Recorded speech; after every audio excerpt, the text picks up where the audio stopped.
الشیطان الرجیم بسم اللہ الرحمن الرحیم۔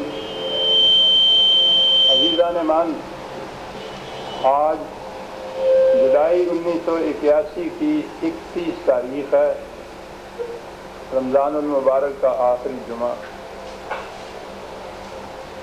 درس قرآن کریم کا آغاز سورہ زخرف کی آیت 33 سے ہو رہا ہے، 43/33۔ ایک معذرت کی ضرورت محسوس کر رہا ہوں۔ یوں تو میں بہت عرصے سے مستقلاً بیمار چلا آ رہا ہوں۔ پچھلے دنوں کچھ شکایات میں شدت ہو گئی، کچھ اس کی وجہ یہ بھی ہوئی کہ میں جو معمولاً کچھ چھٹی کیا کرتا تھا ہر سال، اس سال وہ بھی نہیں کی۔ تو احباب نے اگر درس میں کچھ نصاحت محسوس کی ہو تو اس کے لیے مجھے معذور سمجھیں۔ اب کچھ بہتر ہو رہا ہوں، اللہ تعالیٰ اس کو توفیق دے۔ سابقہ درس میں بات اصولی قرآن کے معاشی نظام کی سامنے آئی تھی۔ بڑا اہم بنیادی مسئلہ ہے۔ آخر میں کچھ وضاحت تھی جو وقت کی کمی کی وجہ سے سامنے نہ لا سکی، تو میں سلسلہ کلام وہیں سے شروع کرتا ہوں۔ یہ کمیونزم کا اور اسلام کے معاشی نظام کا مسئلہ ہمارے ہاں ایک کشمکش کی سی کیفیت اختیار کر گیا۔ جہاں تک میں نے دیکھا، بہت کم تھے کمیونسٹ جنہیں یہ پتا تھا کہ کمیونزم کیا ہوتی ہے، اور ہمارے ہاں قرآن کا معاشی نظام تو شاید پہلی دفعہ وہ بھی نظری طور پر لوگوں کے سامنے آیا، ورنہ وہ اسلام کا نظام ہی ہمارے ہاں چلا آ رہا ہے، یعنی مسلمانوں کا نظام جو سرمایہ داری ہے۔ علامہ اقبال کے سامنے جب یہ سوال آیا ہے تو ان کے ینگ ہسبینڈ کے نام جو خط ہے اس کا ایک فقرہ ہے جو بڑا معنی خیز ہے۔ انہوں نے کہا تھا کہ socialism plus God is almost equivalent to Islam. Socialism میں اگر خدا کو شامل کر دیا جائے تو وہ قریب قریب اسلام ہو جاتی ہے۔ یہ خدا کو شامل کر دیا جائے، تو آپ کو یاد ہوگا میں اکثر کہا کرتا ہوں کہ یہ بات کہ میں خدا کو مانتا ہوں، آپ اس پہ غور کیجیے، اس کے کچھ معنی نہیں ہیں۔ صرف مانتا ہوں، آئی بلیو ان گاڈ۔ تو یہ فرق کیا ہے؟ اتنا بڑا فرق جو اقبال جیسے مفکر نے، اور وہ قرآنی بصیرت کا حامل تھا، کہ اس میں خدا شامل کر دیا جائے تو اسلام کے قریب قریب برابر ہو جاتی ہے۔ کمیونسٹ بھی اس کے بعد انہوں نے بھی کہنا شروع کر دیا، اور ان میں تھے بھی ایسے جنہوں نے کہا کہ ہم تو خدا کو مانتے ہیں، تو اس لیے ہم تو اقبال کے فارمولے پہ پورا اترتے ہیں۔ خدا کو ماننے کے معنی کیا ہے؟ جس مقام پہ مارکس آ کر رکا تھا وہ بڑا نازک مقام تھا۔ اس نے بھی یہ کہا تھا کہ میں سمجھتا ہوں کہ نوع انسان کے معاشی مشکلات کا حل یہ ہے، وہ جو اس کا ایک مشہور فارمولہ ہے کہ ہر ایک سے اس کی استعداد کے مطابق کام لیا جائے، اس کی ضروریات کے مطابق اسے دیا جائے۔ From each according to his capacity, to each according to his needs۔ اس پہ اعتراض کیا گیا کہ ایک شخص جو محنت سے کام کرے گا، اس کی محنت کا ماخذ اگر اس کی ضروریات سے زیادہ ہوگا تو وہ تو اسے نہیں ملے گا۔ تو وہ جذبہ محرکہ انسینٹیو کیا ہے کہ وہ جان مار کر محنت کرتا رہے اور اپنے لیے صرف اتنا رکھے جو اس کی ضرورت ہے، اور پھر باقی جتنا بھی ہے وہ دوسروں کے لیے دے دے۔ وہ کیوں ایسا کرے؟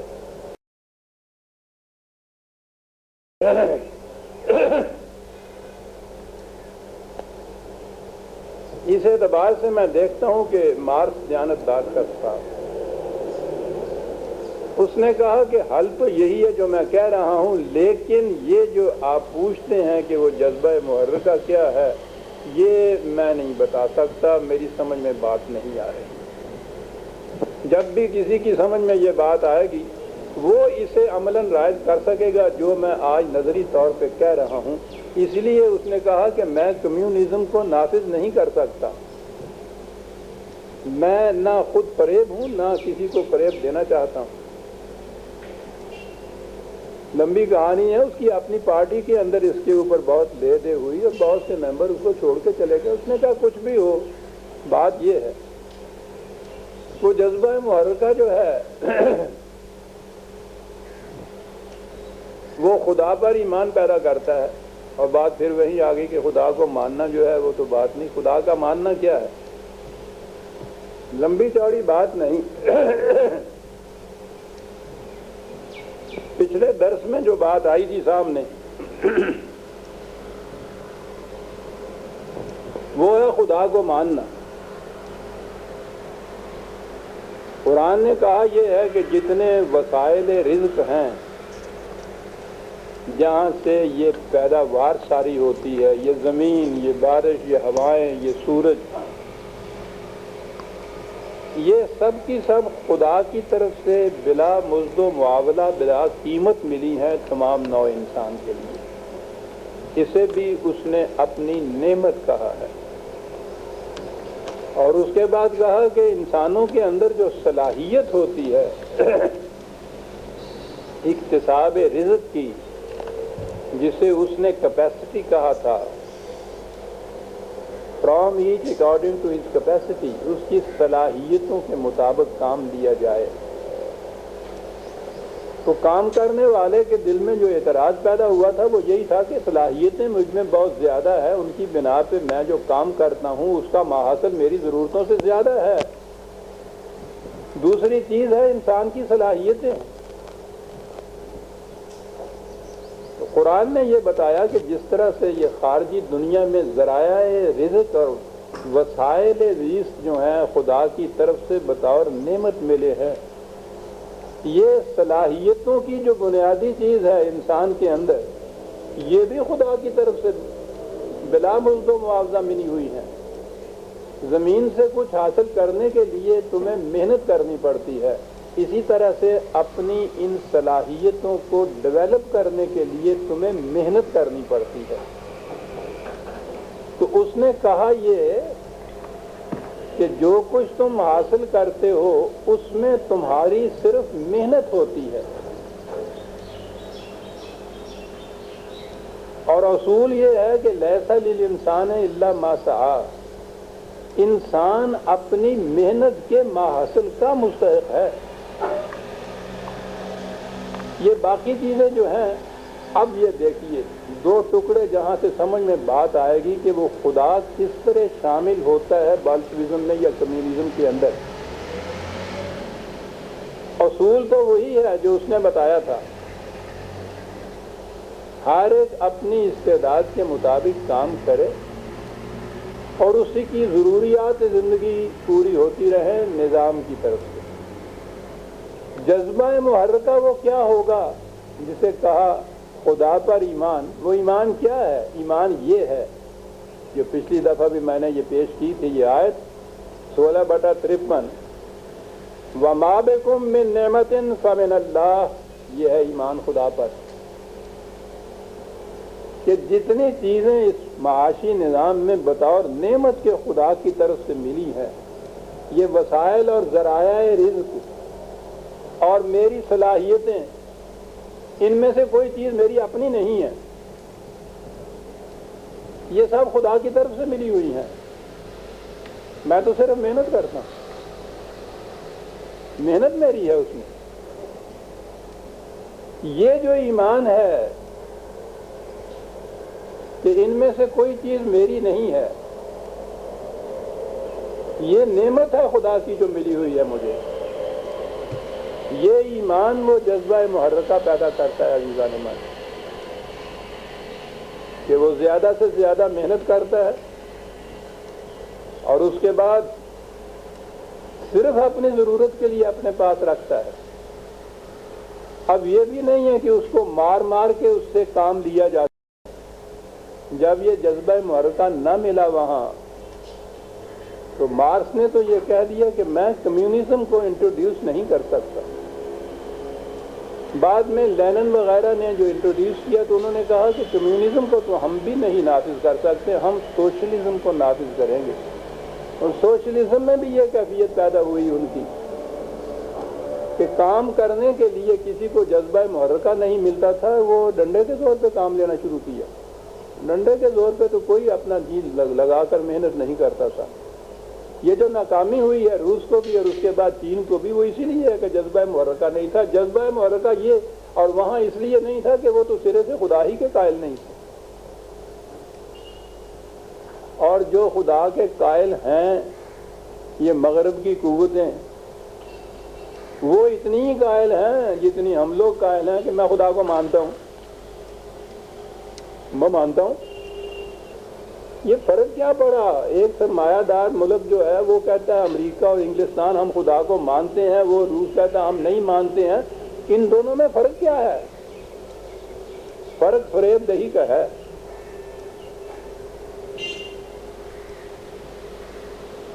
روس کی قوتیں جب اتنی بڑھتی ہوئی نظر آئی تھیں تو ان سرمایہ دار استعماری ممالک کو ضرورت پڑی کہ اس کے خلاف محاذ قائم کریں. ان کو خطرہ لاحق ہوا کہ کہیں مسلمانوں کے ممالک وہ اس کے ساتھ نہ مل جائیں, تو پھر تو اس بڑی قوت کا مقابلہ دنیا کی کوئی مملکت بھی نہیں کر سکتی تھی. اس کے لیے ایک آواز اٹھی, بہت بڑی سازش تھی. وقت ہو تو میں آپ کو تفصیل سے بتاؤں.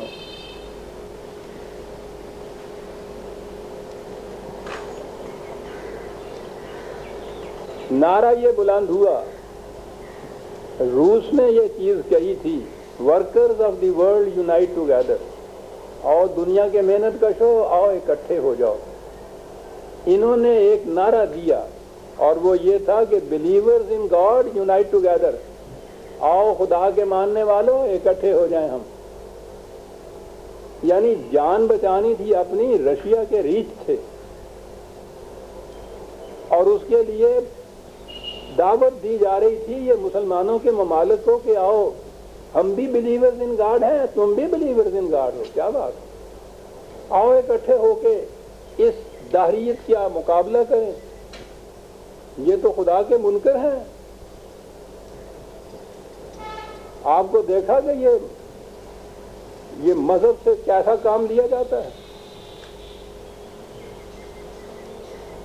یہ تھا جو, اور مسلمانوں کو دعوت یہ دی گئی کہ وہ خدا کو نہیں مانتا, ہم خدا کو مانتے ہیں, تم بھی خدا کو مانتے ہیں. یہ لہذا محاذ یوں ہونا چاہیے, خدا کے منکرین کے خلاف خدا کے ماننے والوں کا محاذ. تو میں نے کہا یہ جو محض ماننے کی بات ہے نا, اس سے کچھ فرق نہیں پڑتا.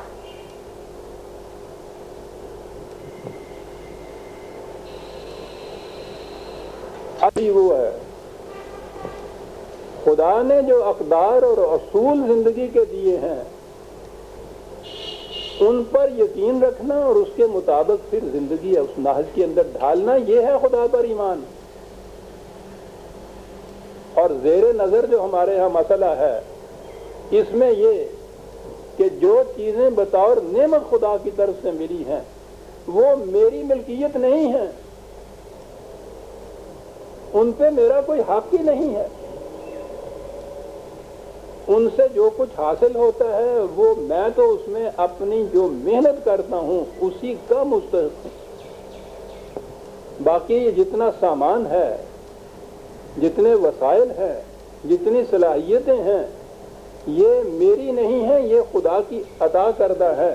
اور وہ جس طرح سے چاہے کہ اس کے ماحصل کو استعمال کرو, مجھے اس طرح سے کرنا ہوگا. میں تو ان کا مالک ہی نہیں ہوں. جو مالک ہے جو وہ حکم دے گا اس کے مطابق میں کروں گا. اور حکم اس نے اسی صورت میں سورہ نحل کی بات میں کر رہا تھا, 16/53,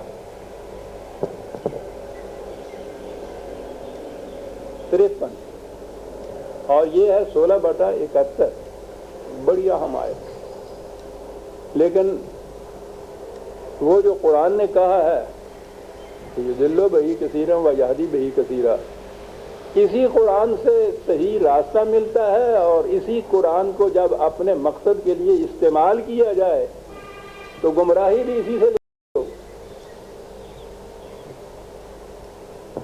پہلی گمراہی تو یہ لینا کہ رزق خدا نے اپنے ہاتھ میں رکھا ہوا ہے، جسے چاہے غریب بنا دے، جسے چاہے امیر بنا دے، اعتراض ہی نہیں کر سکتے۔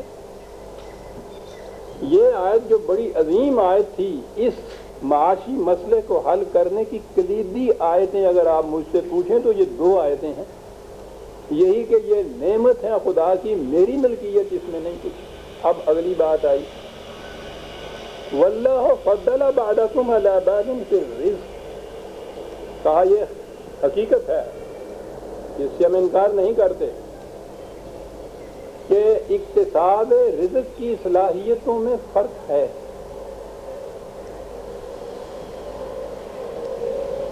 اور یہی جو درس کی آیت ہمارے سامنے ہے اس میں بتایا کہ یہ فرق کیوں ہے فرق، اور یہ رہنا چاہیے، رہے گا، تاکہ لے یتخذ بعضهم بعضا سخریا، معاشرے میں مختلف نوعیتوں کے کام ہوتے ہیں،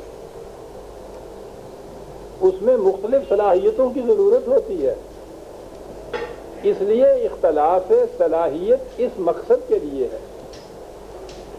اب اختلاف صلاحیت سے اکتساب رزق جو ہے، رزق کا کمانا اور پھر اس رزق کا، اس محنت کا ماحصل، وہ مختلف ہوتا ہے۔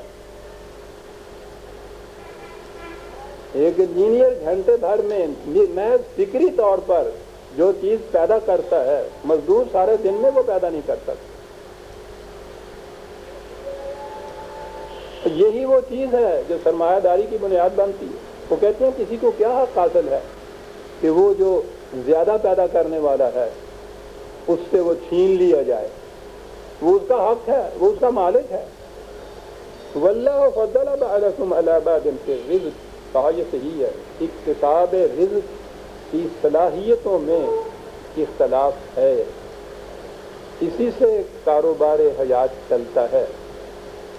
کہا کہ آگے بھول یا فریب یہاں پیدا ہوتا ہے، فَمَا الَّذِينَ فُضِّلُوا بِرَادِّ رِزْقِهِمْ عَلَى مَا مَلَكَتْ أَيْمَانُهُمْ فَهُمْ فِيهِ سَوَاءٌ، کہا اس کے بعد یہ کہ جن کو یہ صلاحیتیں زیادہ حاصل ہیں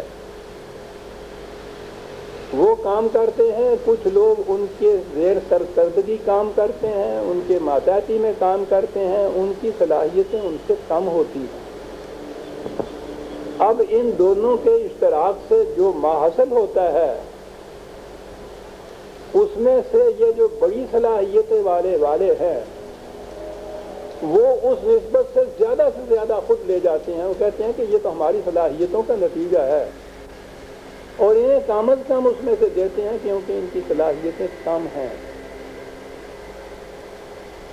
کہا یہی وہ بھول ہے کہ انہوں نے ان چیزوں کو جو نعمت خداوندی تھی وہ اس کو ذاتی ملکیت سمجھ لیا۔ چار لفظوں میں بات کہہ گیا ہے قرآن، افا بے نعمت اللہ یجحدون، تو یہ خدا کی جو نعمتیں تھیں ان کے من جانب اللہ ہونے سے انکار کرتے ہیں، اور اسی چیز کے اوپر اصرار کر کے وہ یوں تقسیم کرتے ہیں۔ عزیزان من، اندازہ لگا لیجئے اتنا اہم مسئلہ جس نے دنیا بھر کے اکنامسٹ کو چکر میں ڈال رکھا ہے، آج دور کو سلجھا رہے ہیں اور سرا ملتا نہیں، نہ کمیونسٹ کو ملتا ہے سرا، نہ کیپیٹلسٹ کو ملتا ہے سرا، وہ بھی خود فریبی میں رہتا ہے، یہ بھی فریب دہی میں رہتا ہے۔ اور قرآن کے معاشی نظام کا نقطۂ ماسکہ یہ ہے کہ یہ جتنی چیزیں خدا کی طرف سے ملی ہوئی ہیں، بطور نعمت کے ملی ہوئی ہے، تم ان کے مالک نہیں ہو سکتے۔ یوں کہیے کہ یہ تو کچھ استعمال کے لیے اوزار ہیں، آلات ہیں، ہتھیار ہیں، تم تو صرف ان کو چلاتے ہو، ان کو یوٹیلائز کرتے ہو، ان سے صرف کام لیتے ہو، اور اس کے بعد جو پیدا ہو جاتا ہے اس کے بعد مالک کیسے بن سکتے ہو؟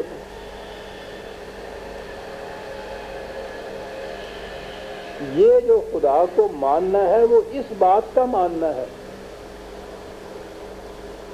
کہ یہ میری ملکیت کی چیزیں نہیں تھی جن سے یہ زیادہ پیدا ہو گیا ہے، یہ اس کی طرف سے تھی، مجھے تو ضرورت کے مطابق چاہیے، وہ مجھے مل گیا، اب یہ جو زائد ہے یہ میری ملکیت ہے ہی نہیں۔ اب یہ چیز کہ جو اس نے یہ دی ہوئی ہیں چیزیں ان کو استعمال میں نہ لانا یا ان کو بیکار رکھ دینا، یہ کفر ہے نعمتوں سے، اس کو جرم قرار دیجیے۔ لہذا خدا کا ماننے والا قرآن کے خدا کو ماننے والا بیکار بھی نہیں بیٹھے گا، سست کام بھی نہیں رہے گا، جان مار کر محنت کرے گا، کیونکہ محنتوں کو نومائے خداوندی یعنی اپنی صلاحیتوں کو پورا بروئے کار نہ لانا کفران نعمت ہے، اس کے نزدیک یہ بھی جرم ہے۔ ذرائع رزق کو اپنی ملکیت سمجھنا یہ بھی کفران نعمت ہے، اس کے نزدیک یہ بھی جرم ہے۔ اب ان چیزوں کو جب یہ سمجھ لیا جائے کہ یہ چیزیں میری ملکیت نہیں خدا کی ملک ہیں، جس طرح سے وہ ان کے استعمال کا، ان کی تقسیم کا حکم دے گا، مجھے وہ کچھ دے دینا، جسے کہتے ہیں نا کہ انسان تو یا بندہ مومن تو امین ہوتا ہے، وہ امانت یہ ہوتی ہے اس کے پاس۔ کہا اب اس کے بعد سیدھی سی بات ہے، یسألونک کا ماذا ينفقون قل العفو 2/219، کہ یہ پوچھتے ہیں کہ یہ جو ہمارا محنتوں کا محصل جو کچھ ہم نے یہ کیا ہے اس سے جو کچھ محصل ہوا ہے اس میں سے ہم کتنا رکھ دیں، کتنا دوسروں کو دے دیں؟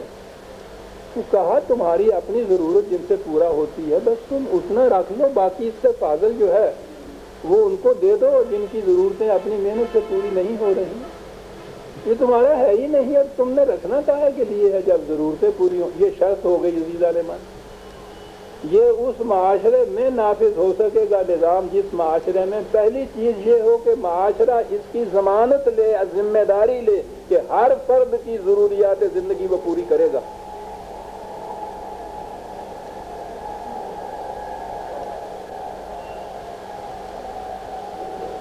یہ جو ذمہ داری ہے، سرمایہ دارانہ نظام تو اس کو لیتا ہی نہیں ہے، وہ تو انفرادی نظام ہے، ہر فرد اپنی اپنی مصیبت جھیلے، یتیمن ذا مقربہ، اتنے معاشرے کے اندر رہتا ہوا بھی تنہا محسوس کرے اپنے آپ کو، جس کے سر پہ پڑی ہے وہ بھوگتے۔ انہوں نے کہا ہے کہ کوئی انٹرفیئر نہیں کر سکتا، کیپٹلزم کے نظام کی بنیاد اس پہ ہے کہ کوئی دوسرا انٹرفیئر نہیں کسی کے معاملے میں کر سکتا کہ وہ کتنا کماتا ہے کتنا رکھتا ہے۔ کمیونزم بھی یہ نہیں کر سکا، یہ ذمہ داری روس یا چین بھی نہیں لے سکا کہ ہر فرد کی ضروریات زندگی پوری کرے، وہ بھی ویجز دیتے ہیں، اجرت ہی دیتے ہیں، اس اجرت میں مزدور اور اس کے بال بچوں کا پیٹ بھرتا ہے یا نہیں، یہ نہ سوشلزم، کمیونزم تو ہے ہی نہیں دنیا میں اس وقت، نہ سوشلزم کے ہاں ہے نہ کیپٹلزم کے ہاں ہے، یہ قرآن کے ہاں ہے، وَمَا مِن دَابَّةٍ فِي الْأَرْضِ إِلَّا عَلَى اللَّهِ رِزْقُهَا۔ پہلے یہ ذمہ داری لے معاشرہ، پھر یہ نظام آگے چلے گا۔ یہ تھی وہ وضاحت جو ضروری تھی پچھلے درس میں۔ اب بات سمجھ میں آئی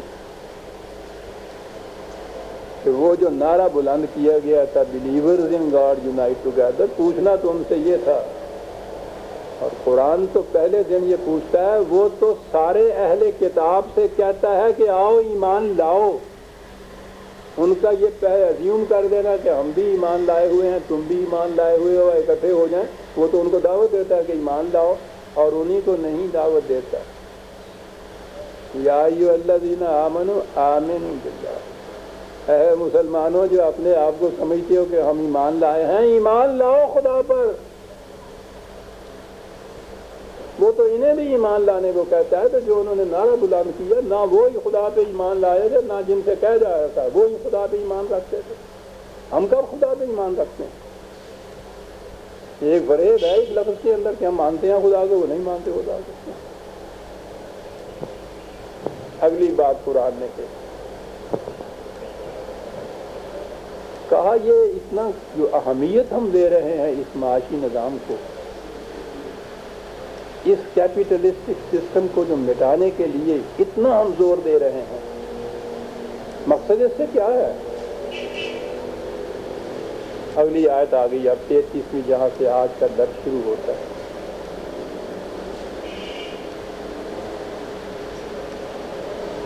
وَلَوْلَا أَن يَكُونَ النَّاسُ أُمَّةً وَاحِدَةً لَجَعَلْنَا لِمَن يَكْفُرُ بِالرَّحْمَنِ لِبُيُوتِهِمْ سُقُفًا مِّن فِضَّةٍ وَمَعَارِجَ عَلَيْهَا يَظْهَرُونَ وَلِبُيُوتِهِمْ أَبْوَابًا وَسُرُرًا عَلَيْهَا يَتَّكِئُونَ وَزُخْرُفًا۔ کہا کہ ہمارا مقصد مشیت کا پروگرام یہ ہے کہ تمام نوع انسان ایک عالمگیر برادری بن جائے۔ نظام سرمایہ داری میں دولت کی بنیادوں پر طبقات کی تقسیم ہوتی ہے، کلاسز اس میں پیدا ہوتی ہے۔ یہ طبقاتی تقسیم اگر اس طرح سے رہے دولت کی بنیاد کے اوپر تو ایک برادری، ایک نوع انسان مساواتی عالمگیر برادری بن نہیں سکتی۔ نوع انسانی تو بہت بڑی چیز ہے، ایک ملک میں بسنے والی قوم ایک قوم نہیں بن سکتی۔ سوچو تو صحیح کہ یہاں یہ امراء کا طبقہ جو ہے وہ اور وہاں کا جو غریب کا طبقہ ہے، وہ جو محلوں کے اوپر رہنے والا ہے اور وہ جو ان کے کوارٹروں میں رہنے والا ہے،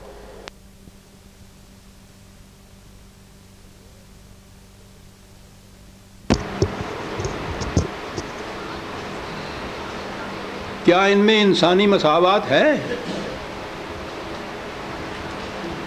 اصل یہ ہے کہ بدل کے بھیس زمانے میں پھر سے آتے ہیں۔ اگر یہ پیر ہے آدم، جواں ہے لات و منات، وہ پرانی ذاتیں اور گوتیں اور وہ کچھ قسم کی برادریاں بہت فخر سے کہتے ہیں آج کل ہم لوگ کہ دیکھیے صاحب وہ ساری ختم ہو رہی ہیں، ساری ختم نہیں ہو رہی ہیں، بھیس بدلا ہے انہوں نے، نئی برادریاں وجود میں آ رہی ہیں،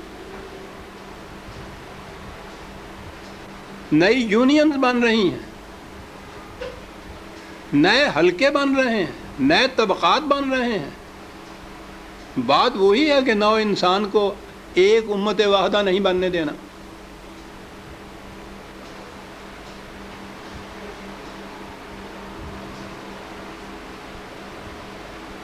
یہ چیز جو ہے، آپ دیکھیے قرآن کہتا ہے کہ معاشرے کے مختلف کاموں کے لیے مختلف صلاحیتوں تو ضروری ہیں، لیکن ان کی اس اختلاف کی بنا پہ طبقات نہیں بن سکتے۔ ایک گھر کی مثال لیجئے، گھر کے اندر بڑے چھوٹے بچے، درمیان میں مستورات، خاندان مختلف کام کر رہے ہوتے ہیں، اس کے باوجود ایک مساوات ہوتی ہے گھر کے اندر، ایک برادری یہ ہوتی ہے۔ قرآن نوع انسانی میں یہ شکل پیدا کرنا چاہتا ہے۔ گھر کی زندگی میں جو کمانے والا فرد ہے، سارا دن محنت کر کے کمائی کر کے آتا ہے، وہ یہ نہیں کہتا کہ جو کچھ میں لایا ہوں یہ تو میں نے کمائی کی ہے، میری محنت کا حاصل ہے، یہ تم کون ہوتے ہو، اس کے کچھ چاچے لگتے ہو تسی، ان کو کیوں دے دوں؟ بلکہ وہ جو سب سے پہلا نکما ہوتا ہے، دو دن کا بچہ، سب سے پہلے اس کا دودھ لایا جاتا ہے۔ ہر ایک سے اس کی استعداد کے مطابق کام، ضروریات کے مطابق تقسیم۔ قرآن کہتا ہے کہ اگر ہمارے مشیت میں یہ نہ ہوتا کہ نوع انسان کو ایک عالمگیر برادری ہم نے بنانا ہے جس میں دولت کی بنیادوں پر کسی قسم کی تفریق اور اختلاف اور طبقاتی تمیز نہ ہو، اگر یہ ہماری مشیت میں نہ ہوتا تو یہ جو سرمایہ داری کے نظام کے عامل ہیں،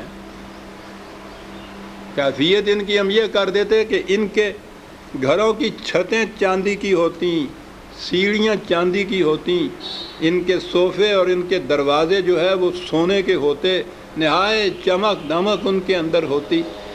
ایسا کھلی چھٹی ہم ان کو دے دیتے کہ وہ کرتے جائیں یہ سارا کچھ۔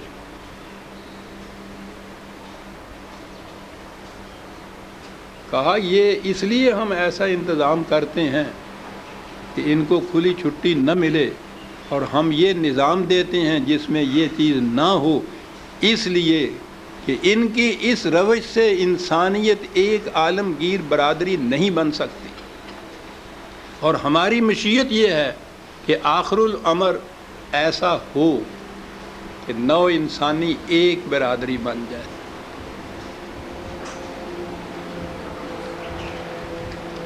دنیا کے مفکر عزیزان من اس تلاش میں ہے،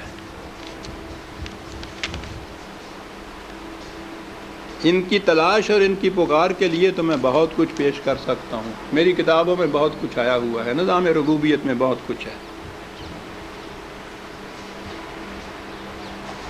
میرے سامنے آج ایک ہی ہے، یہ ایکسپیکٹ۔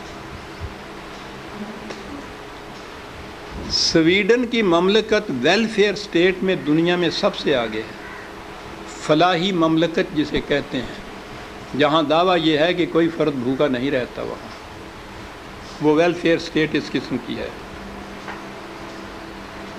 تو نظر آ گیا کہ ان کے ہاں تو منتہا اسی قسم کی سٹیٹ ایک ہو سکتا ہے، لیکن اس کے ساتھ ہی یہ بات ہے کہ خودکشی کی وارداتیں جتنی سویڈن میں ہوتی ہیں دنیا میں کہیں نہیں ہوتی، بھوک کی وجہ سے نہیں، خدا نہ ہونے کی وجہ سے۔ وہاں کا ایک بہت بڑا اکنامسٹ گنر میرڈل، جس کی دنیا بھر میں جس کی اکنامسٹ کے اوپر کتابیں شورا آفاق رکھتی ہیں، کہتا ہے کہ یہ ویلفیئر سٹیٹ نہیں، کتاب کا نام ہے بیونڈ ویلفیئر سٹیٹ، اس سے کام نہیں چلتا یہ جو بنا لی ہے فلاحی مملکت، اس سے آگے جا کے ایک چیز، ایک ایسی دنیا، اب میں یہ اس کا اقتباس پڑھ رہا ہوں، ایک ایسی دنیا جس میں سیاسی حدود اور قومی امتیاز اور طبقات نہ ہوں، ایسی دنیا جس میں تمام انسان جہاں جی چاہے آزادانہ رہیں، آزادانہ چلے پھریں اور اپنی مسرت کا سامان آزادانہ حاصل کر سکیں۔ سیاسی نقطۂ نگاہ سے اس کا نتیجہ ایک عالمگیر واحد حکومت کا قیام ہوگا، انسانیت کے نقطۂ نگاہ سے مساوات عظمیٰ۔ جب تک دنیا کی یہ کیفیت ہو کہ آدھی دنیا امیر اور باقی آدھی غریب ہو، عالمگیر برادری قائم نہیں ہو سکتی۔ یہ لوگ کہہ رہے ہیں عالمگیر برادری کے لیے، یہ میں نے عرض کیا ہے عزیزان من کہ خود ہمارے سامنے ہی قرآن نہیں تو ہم ان کے سامنے قرآن کیا پیش کرتے، ورنہ اگر ان کے سامنے یہ پیش کیا جاتا، یہ 4 آیتیں پیش کر دی جاتی ہیں عزیزان من، مسئلہ حل ہو جاتا انسانیت کا۔ 1400 سال پیشتر اس نے کہا تھا کہ اس نظام سے، سرمایہ داری کے نظام سے جو طبقات پیدا ہوتے ہیں، عالمگیر برادری نہیں قائم ہو سکتی، خواہ ویلفیئر سٹیٹ ہی کیوں نہ تم قائم کرو۔ دنیا کی بہترین ویلفیئر سٹیٹ کا شورا آفاق اقتصادی مفکر یہ کہہ رہا ہے کہ جب تک امیر اور غریب کا طبقاتی امتیاز باقی ہیں، عالمگیر برادری قائم نہیں ہو سکتی۔ یہی تو قرآن کہہ رہا تھا، کہا کہ ایمان اس پہ رکھو کہ وَإِن كُلُّ ذَلِكَ لَمَّا مَتَاعُ الْحَيَاةِ الدُّنْيَا۔ قرآن کریم نے ان تمام چیزوں کو، دنیا کی ضرورتیں جتنی بھی ہیں زیست کے لیے، سامان جتنا بھی ہے دنیا کے اندر، ہر جگہ اسے متاع کہہ کر پکارا ہے۔ یہ بڑی عظیم حقیقت ہے، اس کے معنی ہے استعمال کی چیزیں، جمع کر کے رکھنے کی چیز نہیں، کنزیومرز گڈز جسے آپ کہتے ہیں، پراپرٹی نہیں۔ ہر جگہ قرآن نے اس کو متاع کہا ہے، یوٹیلیٹی ویلیو ہے اس کی، استعمال کی چیز ہے، استعمال سے زیادہ جمع رکھنے کی، خزینہ کرنے کی چیز نہیں ہے۔ یہ متاع الحیات الدنیا ہے، اتنا سمجھو صرف۔ کتنا زیادہ استعمال کر لے گا. یہ بکس بھر کے جو سگریٹوں کا رکھ لے گا، پی جائے گا ایک دن میں یہ سارا.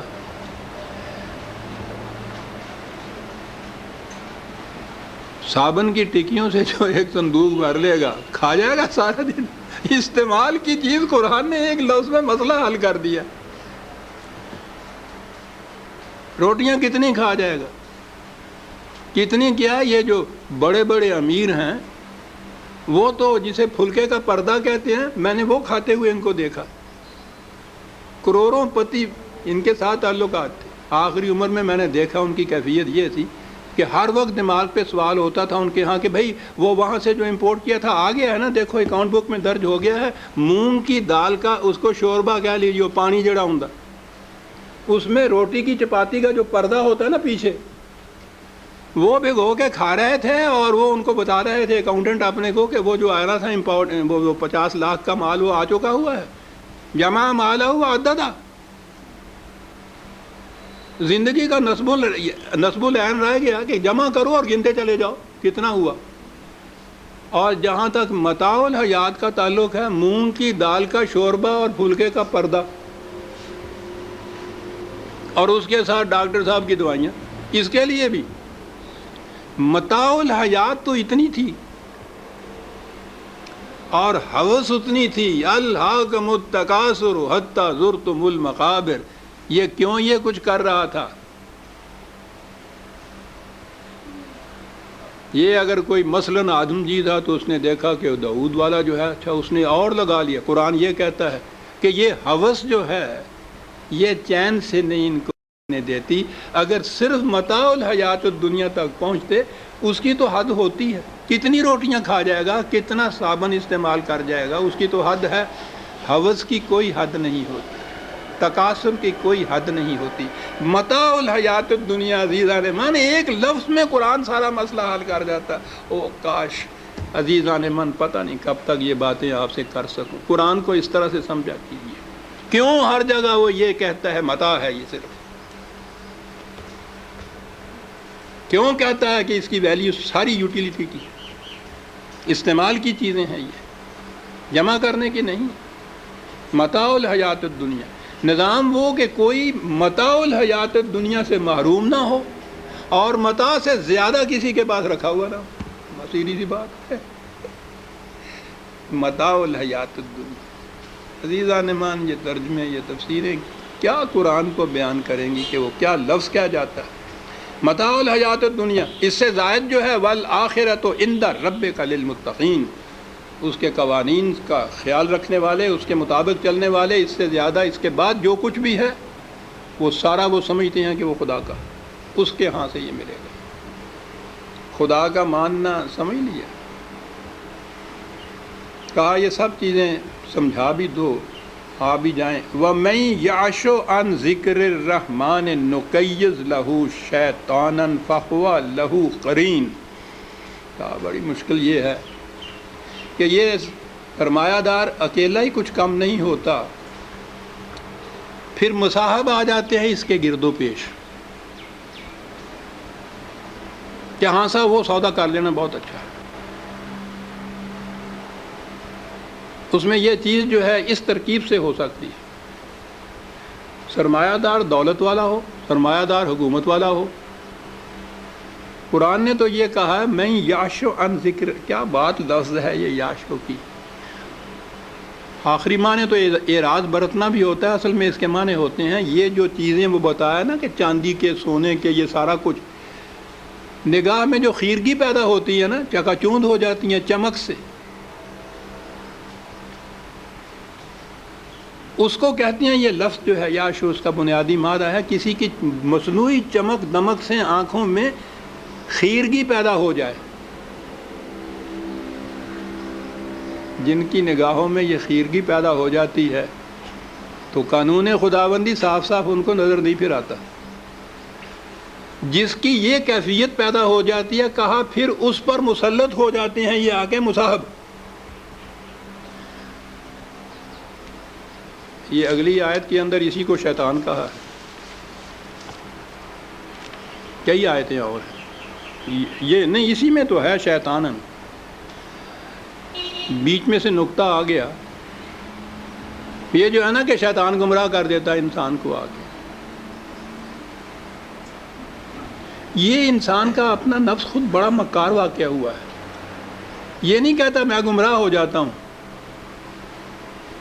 میں گناہ کرتا ہوں، میں جرائم کرتا ہوں، شیطان کرا دیتا ہے. ذمہ داری نہیں لیتا اپنے آپ پہ، شیطان کرا دیتا ہے. تو آپ کو یاد ہے نا کہ جب شیطان سے پوچھا تھا خدا نے تم سے کیوں تم نے یہ کیوں کیا، تو اس نے کہا میں نے کیوں کیا، تو میں نے کہاں کیا، تم نے کرا دیا، تو قادر مطلق ہے، تیرے حکم کے بغیر ذرہ نہیں ہل سکتا، میں کون بندہ بشر کر سکتا ہوں. اس نے اس پہ ڈال دیا، ہم شیطان پہ ڈال دیتے ہیں. ذمہ دار یہاں کوئی بھی نہیں ہوتا.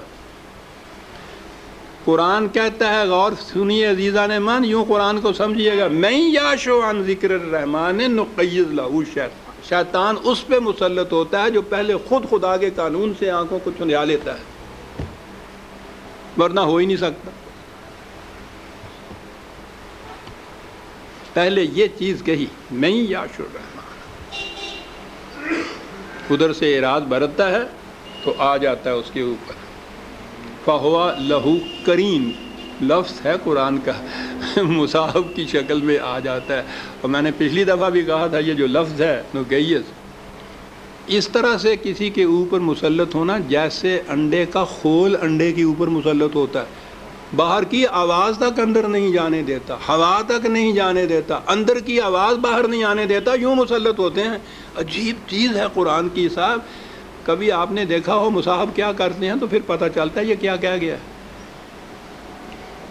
وہ نہ باہر کی آواز سننے دیتے ہیں، نہ باہر کی کوئی حالات دیکھنے دیتے ہیں، نہ اس کی اپنی آنکھیں ہوتی ہیں، نہ کان ہوتا ہے، نہ دماغ اپنا ہوتا ہے. مسلط اس طرح سے ہوئے ہوتے ہیں سر. دوسری جگہ ہے، کرتے کیا ہیں؟ فَزَيَّنَ لَهُمُ الشَّيْطَانُ أَعْمَالَهُمْ 16/63. وہ اس کی ہر بات کو جو کچھ وہ کرتا ہے بڑا مزین حسین بنا کے اس کی نگاہوں میں سامنے اس کے پیش کر. سبحان اللہ صاحب، کیا بات ہے آپ کا، خوب سوجی آپ نے جی، کیا کیا آپ. وہ حقیقت کو حقیقت کی طرح اس کے سامنے آنے ہی نہیں دیتے، وہ فیکٹس کو دیکھ ہی نہیں سکتا. پہلے اپنی آنکھیں جو دھیائی ہوئی ہوتی ہیں، وہ چاندی اور سونے کی جو چمک ہوتی ہے جھوٹے نگوں کی، وہ مینا کاری جسے اقبال نے کہا ہے، یہ سنائی مگر جھوٹے نگوں کی مینا کاری ہے.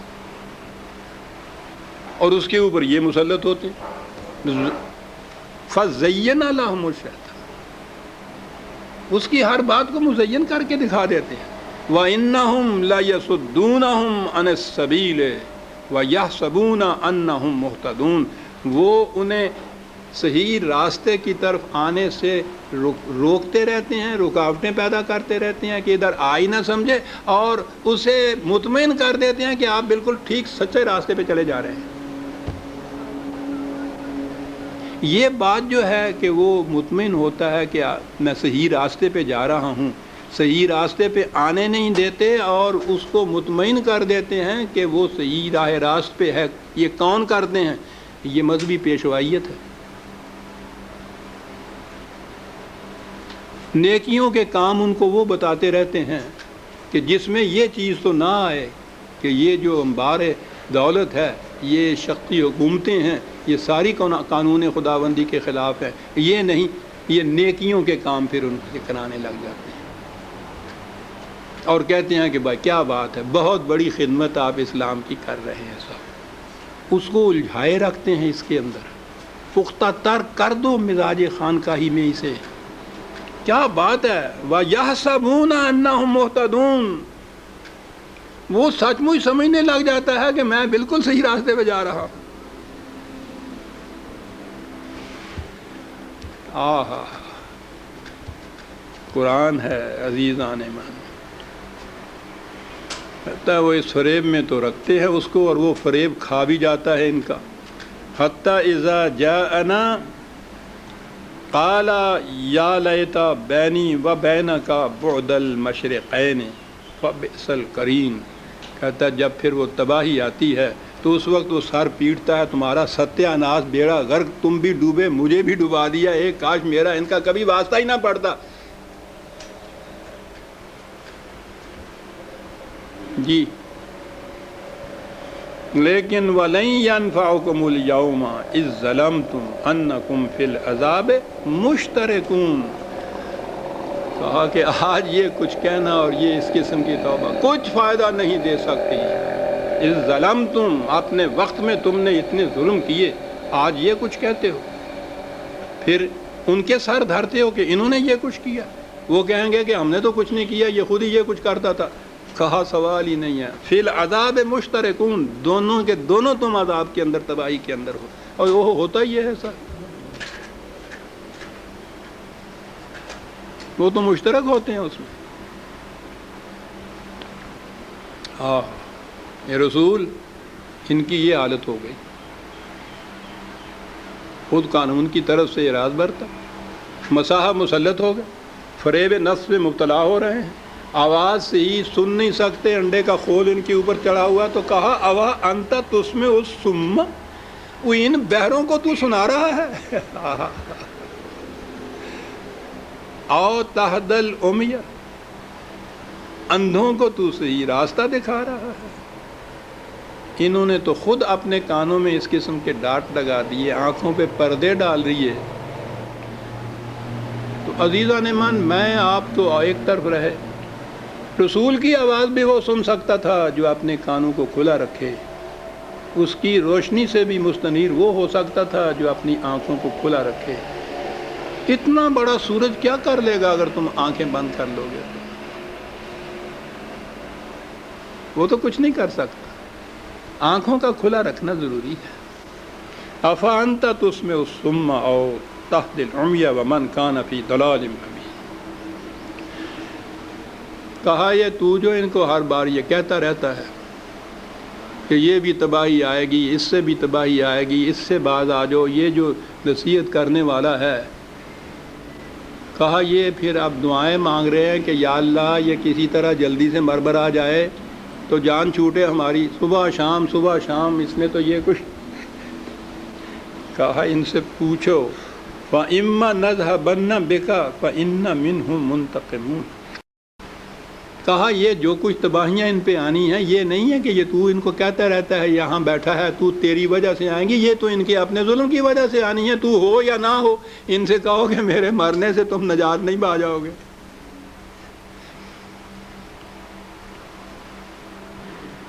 مرنے کی دعائیں مانگنے سے کچھ نہیں چلتا تو یوں ان کو روک دیا جاتا ہے. جو یہ کہنے والا ہو کہ یہ سب کچھ غلط کرتے تو یہ کہہ ہی نہ سکے. یہ بھی تو زندہ مار دینے والی بات ہے. کہا یہ پھر اس کا حال یہ سوچیں، یہ نہیں کہ ہم اپنے متعلق سوچیں کہ ہم غلط کار ہیں، غلط راستے پہ جا رہے ہیں، نہ. یہ کیوں کہہ رہا ہے ایسی بات؟ بڑی چیز ہے یہ کہ نہ یہ کہے گا، نہ کوئی ہم متون ہوں گے، نہ دنیا میں برا کہے گی.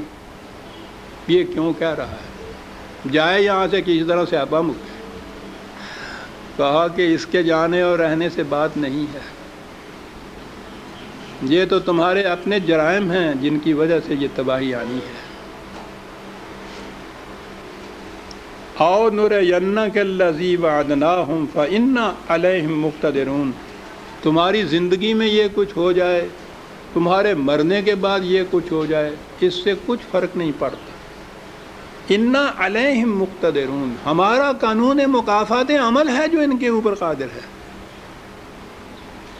وہ نہیں مرتا، وہ کہیں جاتا بھی نہیں ہے،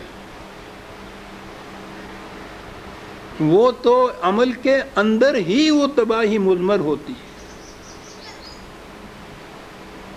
میری تعمیر میں مضمر ہے ایک صورت تباہی. کیا بات ہے!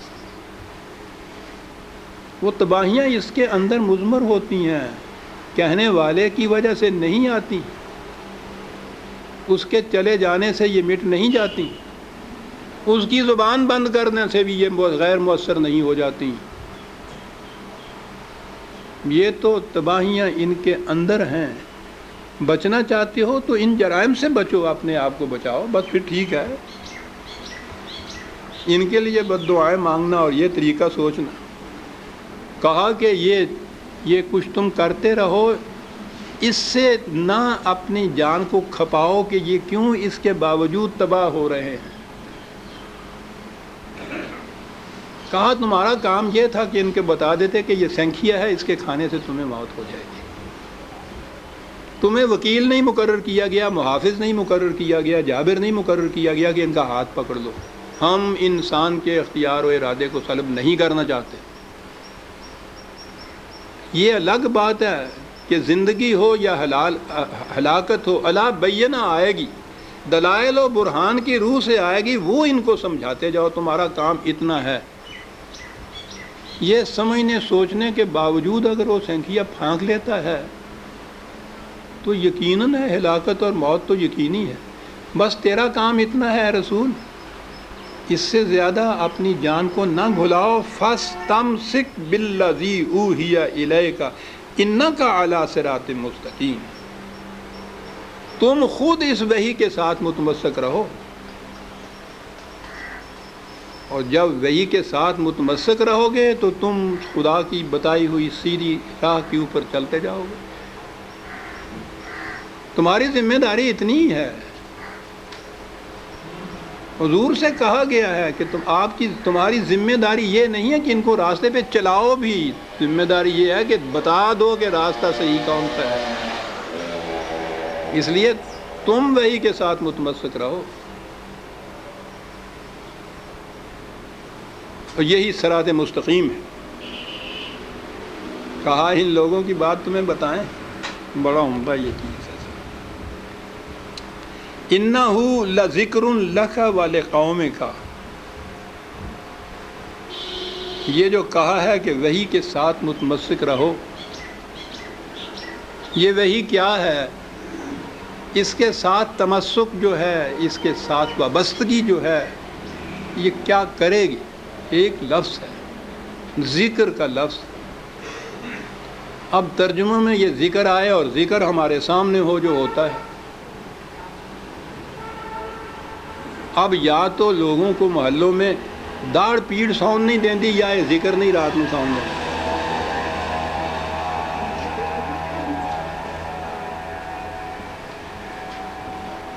ذکر ہو رہا.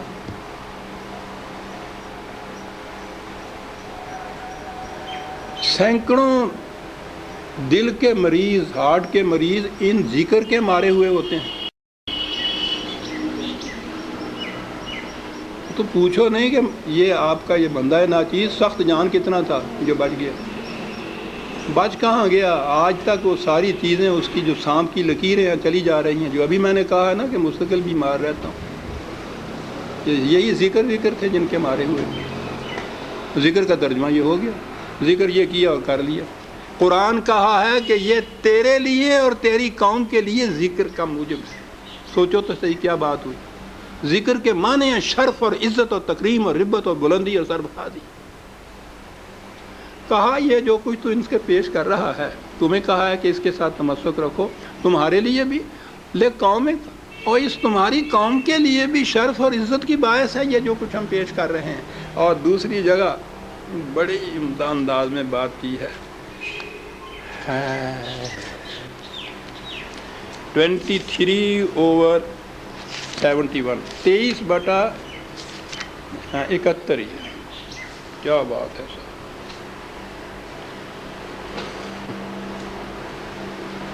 بات پہلے شروع کیا ہم یقولون بہی جنت. کہا یہ تم باتیں کرتے ہو تو ان کے بعد دلیل تو ہوتی نہیں ہے، تو یہ جواب میں کہتے ہیں پاگل ہو گیا ہے. پاگل. وَلَوِ اتَّبَعَ الْحَقُّ أَهْوَاءَهُمْ لَفَسَدَتِ السَّمَاوَاتُ وَالْأَرْضُ وَمَنْ فِيهِنَّ. الحق جو ہے خدا کی طرف سے، اگر لوگوں کی خواہشات آرزویں کا اتباع کرنے لگ جائے تو یہ ساری کائنات تہس نہس ہو جائے. وہ تو دوسری جگہ کہا ہے کہ یہ تو اتباع ہوا ہے. اگر وہ کہیں دو خدا ہوتے تو تم دیکھتے کیسے تہس نہس ہوتی. ایک کہتا سورج کو چاڑو باہر آ جا، دوسرا کہتا نہیں ہو نہیں ٹھہر جا. اور اسی لیے اس نے یہ کہا ہے کہ آقا ایک ہی ہونا چاہیے تب آرام سے گزر سکتی ہے. ارباب متفرقون جو ہیں، کہا قرآن نے کہا ہے اس ملازم سے پوچھو جو ایسی جگہ نوکر ہو جہاں 10 آقا ہوں اس کے. ارباب متفرق عزیزان مان، ام اللہ الواحد القہار، ایک خدا کی حکمرانی یا ان اتنے خداؤں کی حکمرانی.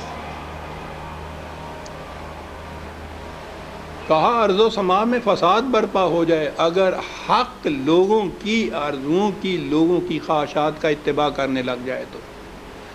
ہر ایک کی اپنی اپنی الگ خواہش ہوتی.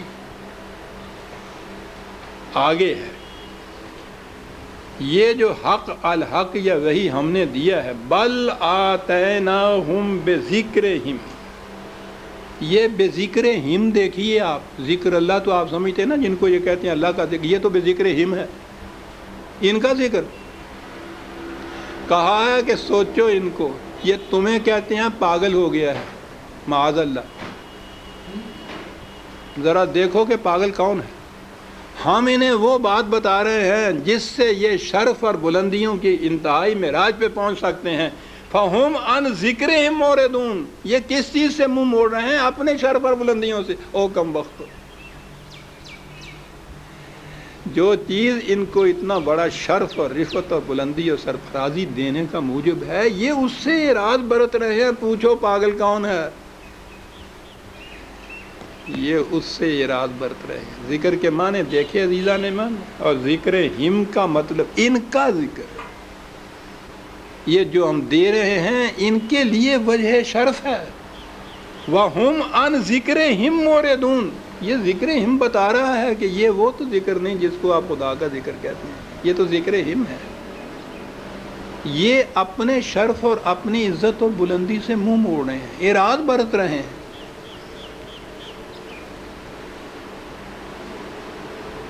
دوسری جگہ بات بیچ میں سے آ گئی صاحب کہ ہم کیا چاہتے ہیں اور یہ اس کے مقابلے میں کیا چاہتے ہیں اور کیا کرتے ہیں. بڑی خوبصورت آیت ہے صاحب.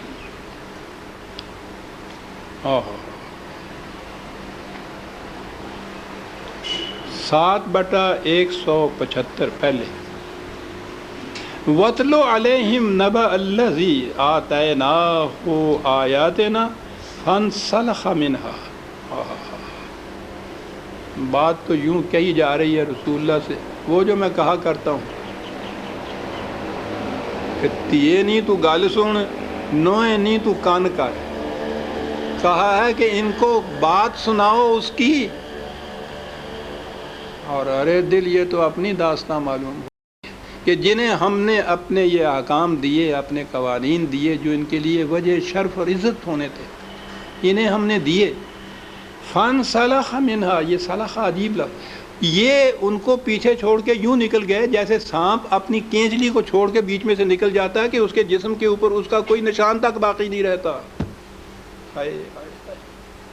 ہماری حالت بیان ہو رہی ہے عزیزان ایمان. ہم نے تو یہ کچھ ان کو دیا تھا اور یہ انہیں چھوڑ کے یوں نکل گئے ہیں کہ اس کا کوئی نشان تک ان کے اوپر باقی نہیں ہے. عزیزان ایمان بالکل صحیح بات. یہ جو قوم ہم مسلمانوں کی، یا وہ اسلام جسے ہم مروج لیے پھر رہے ہیں، قرآن کا ایک نقش تک اس میں نہیں، نشان تک اس میں. فن صلاح منہا، یوں نکل گئے اس کے اندر سے. کیا مثال ہے قرآن کی، کیا تشبیہ ہے قرآن کی. یوں نکل گئے تو پھر فَأَتْبَعَهُ الشَّيْطَانُ، وہ کہیں بیٹھا ہوا تھا، یہ نکلے اس نے پیچھے کر لیا، لگ گیا ان کے پیچھے. چلو کونوں تتا کردا اس کھوتے نو لے جاندہ پہ. کیا عجیب انداز ہے قرآن کے. جب تک یہ اس کی انجلی میں تھا تو وہ یہیں کہیں جرت نہیں کرتا تھا پیچھے آنے کی. فاستعیذ ہے قرآن نے کہا، یہ خدا کی پناہ میں ہوتا ہے مومن. جو ہی اس نے اس میں سے نکلا اور کینچلی کو چھوڑا اور وہ جو گھات میں بیٹھا تھا وہ اس کے پیچھے لگ گیا، پیچھے لگ گیا، چلا رہا ہے اب اس کو. فَكَانَ مِنَ الْغَاوِينَ، ٹھیک ہے، صحیح راستہ چھوڑا، غلط راستے پہ لگ گیا. کہا سنیے، کس حسرت سے قرآن یہ بات کہتا ہے خدا، وَلَوْ شِئْنَا لَرَفَعْنَاهُ بِهَا، ہماری مشیت میں یہ تھا کہ ہم اس قرآن کے ذریعے سے اس کو انسانیت کی بلندیوں پر پہنچا دیں، ہماری مشیت میں یہ تھا، وَلَكِنَّهُ أَخْلَدَ إِلَى الْأَرْضِ، اور ان کو دیکھیے کہ یہ زمین کی پستیوں کے ساتھ چپک کے رہ گئے، ہم انہیں آسمان کی بلندیوں پر پہنچانا چاہتے تھے۔ ان کی کیفیت یہ کہ اس آیات خداوندی، قوانین خداوندی کو پیچھے چھوڑ کے جو نکل کے آگے گئے ہیں، زمین کی پستیوں کے ساتھ چپک کر رہ گئے، اخلدہ، مستقل طور پہ چپک کے رہ گئے۔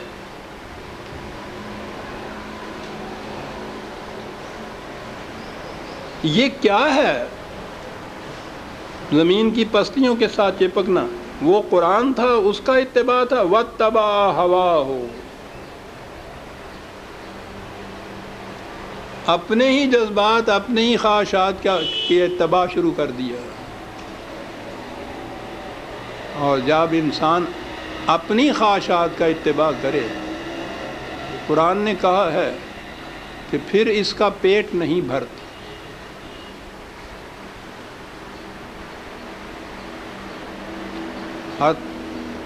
الہاکم التکاثر حتی یرکب المقابر، اس ہوس کے پیچھے جب یہ چلتا ہے تو یوٹیلیٹی کی تو چیز ہے نہیں استعمال کی کہ پیٹ بھر جاتا ہے، پیٹ نہیں بھرتا، علوماً ہے، یہ چلا جاتا ہے پھر تاں کہ یہ قبر میں پہنچ جاتا ہے۔ یہ کیفیت جو ہوتی ہے کہ پیٹ نہیں بھرتا ہوس کی وجہ سے، ہمارے ہاں اسے جول قلب کہتے ہیں، یہ یونانی طب میں یہ مرض ہے، جول قلب، کتے کی بھوک۔ یہ ہوس کی چیز ہوتی ہے، سارا دن وہ پھرتا رہتا ہے وہ کتا۔ کبھی دیکھا ہے کہ کسی جگہ بھی اس کے سامنے ٹکڑا پھینکا اور اس نے کہا کہ نہیں صاحب میرا پیٹ بھرا ہوا ہے، شکریہ جناب کا، میں نہیں چڑھتا؟ کچھ سامنے آئے لپکتا۔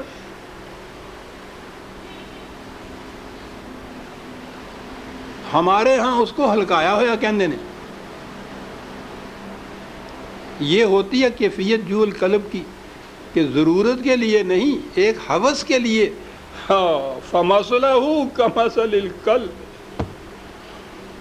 انسانیت کے درجے سے نیچے اتر کر کتے کے درجے پہ آ جاتا ہے۔ زیادہ میں کیا کہنا چاہتا ہوں، اِنَّهُ لَذِكْرٌ لَكَ وَلِقَوْمِكَ،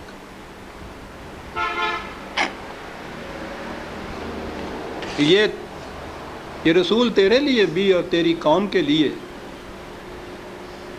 شرف اور اجتباع کی بلندیوں تک پہنچانے کا ذریعہ تھا، لیکن یہ زمین کی پستیوں کے ساتھ چپک کے رہ گئے۔ وَسَوْفَ تُسْأَلُونَ، ان سے کہو کہ یہ نہیں کہ جس طرح سے تمہارا جی چاہے کرتے رہو، کوئی پوچھنے والا ہی نہیں، پوچھا جائے گا تم سے کہ یہ بات بتا دی گئی تھی کہ نہیں۔ اور یہ تو قرآن نے ہر جگہ کہا ہے کہ جب تک ہم پہلے وارننگ نہ دے دیں، یہ بتا نہ دیں کہ یہ سینکھیا ہے، مصری نہیں ہے، چینی نہیں ہے، اس وقت تک ہم ہلاک نہیں کرتے۔ تمام انبیاء کے متعلق یہ کہا کہ بھیجا ہی ان کو اس لیے جاتا تھا۔ وَاسْأَلْ مَنْ أَرْسَلْنَا مِنْ قَبْلِكَ مِنْ رُسُلِنَا، تم سے پہلے جو رسول ہم نے بھیجے تھے، انداز یہ ہے کہ تو ذرا ان سے پوچھ۔ یہ انداز کہنے کا ایک ہوتا ہے، بڑا خوبصورت ہوتا ہے، پوچھ اس سے کہ مقبول ہے فطرت کی گواہی۔ تو پوچھنے کے معنی یہ نہیں ہوتے کہ جا کے کھڑا ہو کے باتیں کر اس سے، مطلب یہ ہے کہ یہ چیزیں اس کی شہادت دیں گی اگر تم تحقیق کرو گے تو، غور کرو گے تو۔ جتنے انبیاء پہلے بھیجے گئے تھے ان کی تعلیم جو تھی اس پہ غور کرو، جو ہم نے دی تھی تعلیم، وہ نہیں جو ان کے نام لیوا ان کی طرف منسوب کر کے پیش کر رہے ہیں۔ دنیا کے تمام مذاہب عزیزان من، قرآن کہتا ہے کہ ان کے رسول خدا کی طرف سے صحیح دین لائے تھے، اب ان کے بعد ان کے نام لیوا، ان کی امت، وہ جو اپنے آپ کو منسوب کرتے ہیں، اپنے مذہب کو منسوب کرتے ہیں ان کی طرف، وہ اس کتاب کی پیروی نہیں کرتے جو اس کے نبی نے دی تھی۔ وہ پیروی تو اپنے ارباب احبار و رہبان کی، اپنے اسلاف کی، ان کی کرتے ہیں، منسوب کر دیتے ہیں ان کو ان رسولوں کی طرف، اپنے بانیان مذہب کی طرف، کہ یہ ان کا کہا ہوا ہے، یہ ان کا کہا ہوا نہیں ہے۔ بین ہی ہم یہی کر رہے ہیں عزیزان مان، ان سے بھی زیادہ مجرم ہیں۔ ان کے پاس تو وہ اصل کتاب ہے نہیں جو ان کے رسول نے دی تھی، اس لیے وہ اس حد تک تو ان کی معذرت قابل قبول ہو سکتی ہے کہ ہمارے پاس تو کتاب تھی نہیں، ہمیں یہی بتایا گیا تھا کہ یہ کہا تھا انہوں نے، رام چندر جی نے، مہاتما بدھ نے، حضرت عیسیٰ علیہ السلام نے، حضرت موسیٰ علیہ السلام نے، تو ہم اس کو مان رہے ہیں۔ ہمارے پاس کوئی چیز تھی نہیں جس پہ ہم پرکھ کے دیکھتے۔ ہمارے لیے تو دوہرا عذاب ہے عزیزان من، وہ کتاب عظیم موجود ہے۔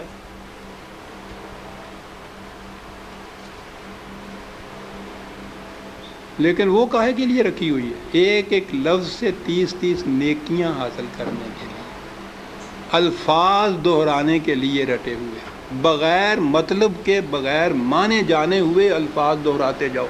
عزیزان من، قرآن کریم نے پہلی ہی شروع میں ذالک الکتاب کہا تھا اس کو، کتاب۔ دنیا کی کوئی کتاب ایسی ہے کہ جس کی زبان آپ نہ جانتے ہوں اور کتاب پڑھتے چلے جاتے ہیں؟ کوئی کتاب آپ بتا دیجیے۔ زبان نہ جاننا تو ایک طرف، فرض کرو زبان جانتے بھی ہوں اور وہ کتاب کی زبان ذرا مشکل ہو تو آپ ایک آدھ صفحہ پڑھ کے کہہ دیتے ہیں کہ نہیں صاحب میری سمجھ میں نہیں آتی۔ آپ کتاب پڑھتے ہیں تاکہ سمجھ لیں اس کو۔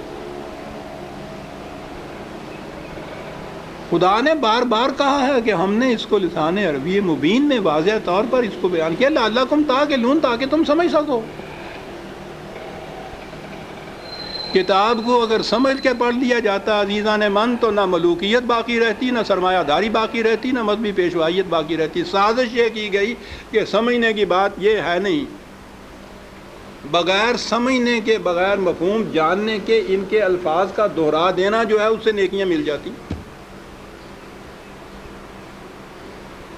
ایسا چکر دیا کہ کتاب کا سمجھنا جو تھا، سمجھنا کتاب کا بے معنی ہو گیا، بغیر سمجھے ہوئے اس کے الفاظ کا دہرا دینا عین مقصود یہ رہ گیا۔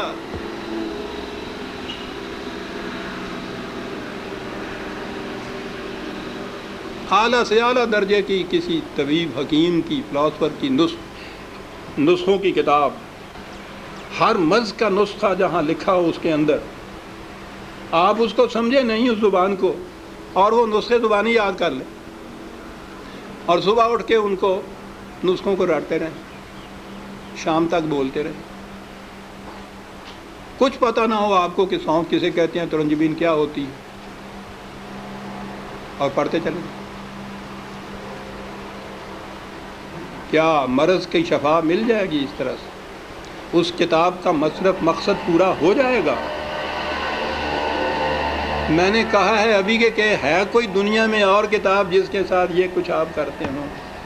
عزیزان من، اس کتاب عظیم نے کیا لیا ہے کہ ہم اس کے ساتھ یہ کرتے جو کسی کتاب کے ساتھ نہیں کرتے؟ یہ سب اس لیے کہ یہ سمجھ میں نہ آ جائے، کہیں ہو نہ جائے آشکارا شرع پیغمبر کہیں۔ یہ آج ہی کی سازش نہیں ہے، شروع سے چلی آ رہی۔ لگا دو اس لائن کے اوپر کہ دہراتے جاؤ اس کو ساتھ، بغیر سمجھے۔ نہ وہ آگے جو امام کھڑا ہوتا ہے حافظ، اس کو پتہ ہوتا ہے میں کیا لفظ دہرا رہا ہوں، نہ یہ سننے والوں کو پتہ ہوتا ہے کہ یہ الفاظ کیا معنی رکھتے ہیں۔ دونوں ہی مطمئن ہوتے ہیں کہ ثواب حاصل ہوتا ہے اس سے۔ اس کتاب کے ساتھ کیا کی؟ تو ہم میں اور ان میں کیا فرق ہے جن کے پاس وہ کتاب نہیں ہے؟ فرق یہ ہے کہ ہم دوہرے مجرم ہیں۔ ہے بھی کتاب، اور کتاب کو اتنا، اس کو پڑھنا تو کہیں گے نہیں پڑھنا، تو پھر بھی وہ ناظرہ پڑھا جاتا ہے جو دہراتے ہیں. ناظرہ پڑھنا بھی تو یہی ہوتا ہے، الفاظ ہی ہوتے ہیں جن کو دہراتے ہیں ہم. یہ کتاب ہدایت تھی، یہ وہ نقشے اس میں دیے ہوئے تھے کہ فلاں دوراہے پہ پہنچو تو دائیں کی طرف مڑ جاؤ تو اس طرف جاؤ گے، بائیں کی طرف کا راستہ اس طرف چلا جائے گا. نہیں سمجھتے اس کو؟ ہر مرض کی شفا تھی اس میں، دورائے چلے جا رہے ہیں. یہ ایک پورا ریلا حفاظ جسے کہتے ہیں، صرف حفظ کیا ہوا کچھ معنی نہیں جانتے، اسی میں وہ پھر قاری آ جاتے ہیں. حفظ بھی کیا ہے، پڑھتے بھی ہیں، پھر قرأت کے ساتھ گا گا کے پڑھا جاتا ہے.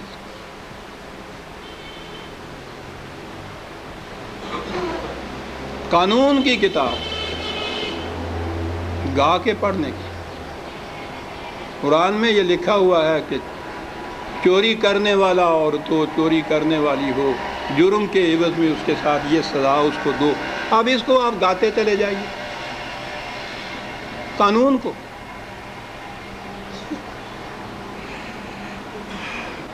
وَاسْأَلْ مَنْ أَرْسَلْنَا مِنْ قَبْلِكَ مِنْ رُسُلِنَا أَجَعَلْنَا مِنْ دُونِ الرَّحْمَنِ آلِهَةً يُعْبَدُونَ. پوچھو کہیں بھی ہم نے یہ کہا تھا کہ اس قادر مطلق کی حکمرانی کے سوا کسی اور کی حکمرانی قبول کرو؟ کسی سے ہم نے کہا تھا ایسا؟ سب سے نہ پوچھو. یہ جو سب سے پہلے تمہارے مخاطب یہودی ہیں ان سے پوچھو. وَلَقَدْ أَرْسَلْنَا مُوسَىٰ بِآيَاتِنَا إِلَىٰ فِرْعَوْنَ وَمَلَائِهِ فَقَالَ إِنِّي رَسُولُ رَبِّ الْعَالَمِينَ. ان سے پوچھو سب سے پہلے. کیا یہ اپنے ہاں یہ پاتے نہیں ہیں کہ حضرت موسیٰ علیہ السلام آئے؟ کس کی طرف بھیجا تھا؟ فرعون کی طرف. کیا جرم تھا اس کا؟ یذبحون ابناءہم ویستحیون نساءہم. قوم میں جتنے صلاحیتوں والے ایسے لوگ تھے جو سرکردہ ہو سکتے تھے ان کو کلپ کر کے چھوڑ دیتا تھا، ابھرنے نہیں دیتا تھا. وہ اس قسم کے افراد کے جن میں زنانہ صفتیں ہوتی تھی ان کو مقرر بنایا کرتا تھا. اور آگے قرآن نے لکھا ہے کہ ان میں وہ پارٹیاں بنایا کرتا تھا. کبھی ایک پارٹی کو اوپر چڑھا دیتا تھا، کبھی دوسری کو اوپر چڑھا دیتا تھا. یہ جرائم ہیں اس کے. کرتا کس طرح سے تھا وہ ابھی آتی ہے بات. موسیٰ علیہ السلام نے کہا کہ میں رسول ہوں، یہیں سے لفظ آ جاتا ہے رب العالمین کی طرف سے. اس نے کہا تھا کہ انا ربکم الاعلی. رزق کے سارے سرچشمے اور وسائل اپنے ہاتھ میں لے لیتا ہے مستبد حکمران، اور پھر کہتا ہے کہ ہمارے ہاتھ میں یہ، ہم تمہارے ان داتا ہیں، ہم تمہیں رزق دیتے ہیں. دیکھیے یہاں لفظی قرآن نے کہا کہ جا کے حضرت موسیٰ نے کہا تھا کہ میں اس کی طرف سے آیا ہوں جو تمام عالم کو رزق دینے والا ہے. نفی یہاں اس کی اس دعوے کی ہے. فلما جاءہم بآیاتنا اذا ہم منہا یضحکون. وہ آیا یہ کہنے کے لیے انہوں نے تمسخر اڑایا. کہنے لگا ملادہ فرماؤ کیا بات کر رہا. وما نریہم من آیۃ الا ہی اکبر من اختہا واخذناہم بالعذاب لعلہم یرجعون. کہتا ہمارا انداز کیونکہ مہلت کا وقفہ دینے کا ہے. یہ غلط روش، غلط نظام جو ہے، ان کی جو خرابیاں ہیں، پہلی بار ایسا نہیں ہوتا کہ وہ اس قوم کو بالکل تباہ کر دے. جھٹکے دیتی ہیں وہ تھوڑے تھوڑے کہ اس میں بھی وہ سمجھ لائیں کہ یہ بات بھی غلط تھی جو ہم نے کی. اس سے نہیں بات سمجھتے تو اگلا جھٹکا اس سے زیادہ سخت ہوتا ہے. اس طرح سے ہم یہ کرتے ہیں تاکہ آخری جھٹکا وہ ہوتا ہے اذا زلزلت الارض زلزالہا. وہ زلزلہ آ جاتا ہے، پھر تباہی ہو جاتی ہے. یہ ہے ہمارا انداز. اور یہ بھی انداز رحمت ہے کہ پہلی دفعہ ہی اس طرح سے جھٹکا نہیں دیتا. کہتا ہم یہ کرتے تھے. فقالوا یا ایھا الساحر ادع لنا ربک بما عہد عندک اننا لمہتدون. جب کوئی جھٹکا آتا تو کہتے کہ تو اپنے خدا سے یہ دعا کر کہ ہمیں وہ اس سے نجات دے دے، تو اس کے بعد تم دیکھ لینا اللہ کی قسم ہم کتنے شریف آدمی بن جاتے ہیں، بالکل توبہ کر لیں گے. فلما کشفنا عنہم العذاب اذا ہم ینکثون. وہ جب وہ مصیبت ٹل جاتی پھر ویسے کے ویسے ہی ہو جاتی، اس لیے کہ وہ دل سے نہیں مانی ہوئی بات تھی، غلط کار ہے۔ وہ تو ایک مصیبت آئی ہوئی تھی، اس کو ٹالنے کے لیے ٹھیک ہے دعائیں بھی مانگتے ہیں، نبی سے بھی کہہ دیا کہ ہمارے لیے تم یہ کچھ کر دو، دل سے نہیں مانا ہوا ہوتا۔ اور سنیے اب اس نے کیا کیا، معاف رکھیے گا، یہی دو شکایتیں ہیں میری۔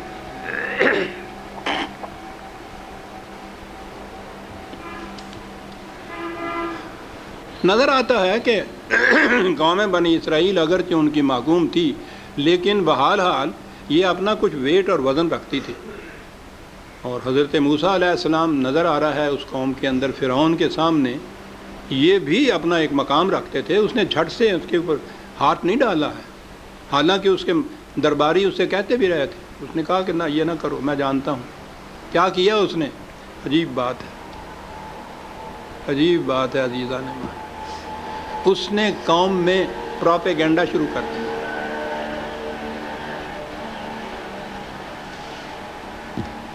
ہر حکومت یہ کرتی ہے، پہلے تو وہ اس نے اپنا وہ جلال تھا وہ دکھایا، وَنَادَى فِرْعَوْنُ فِي قَوْمِهِ قَالَ يَا قَوْمِ أَلَيْسَ لِي مُلْكُ مِصْرَ وَهَٰذِهِ الْأَنْهَارُ تَجْرِي مِن تَحْتِي أَفَلَا تُبْصِرُونَ۔ پہلے تو یہ بات تھی کہ یہ رزق کے سرچشمے، یہ زمینیں اتنی وسیع، یہ اتنی نہریں اور یہ دریا کس کی ملکیت ہیں؟ ہماری ملکیت ہے، دیکھ نہیں رہے ہو تم؟ بڑی چیز یاد رکھو، رزق بند کر دیں گے،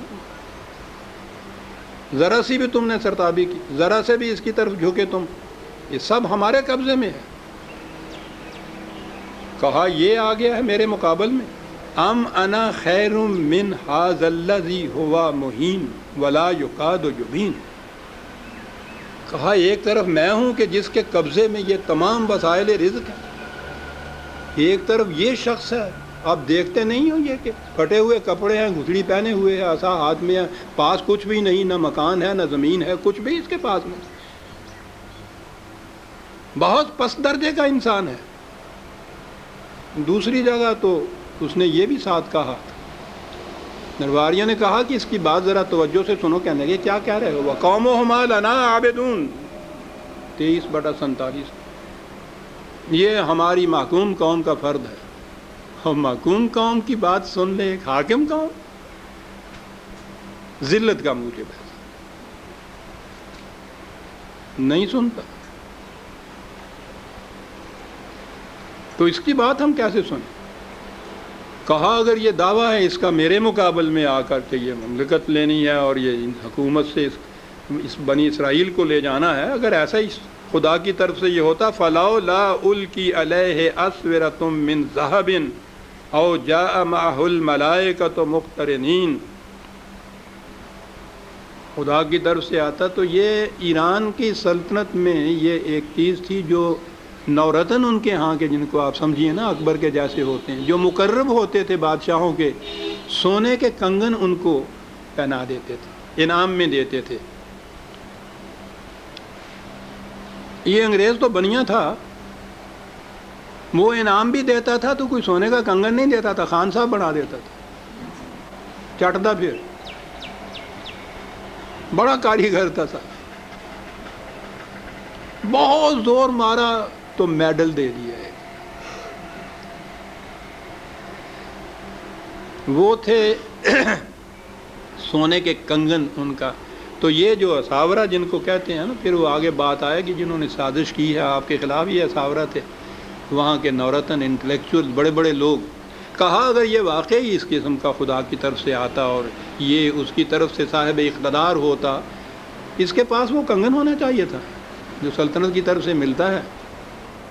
اور اگر یہ کہتا ہے کہ خدا کی طرف سے میں آیا ہوں، نبی ہوں، تو اس کی جلو میں فرشتے ہونے چاہیے تھے، ہمیں تو نہیں نظر آتا۔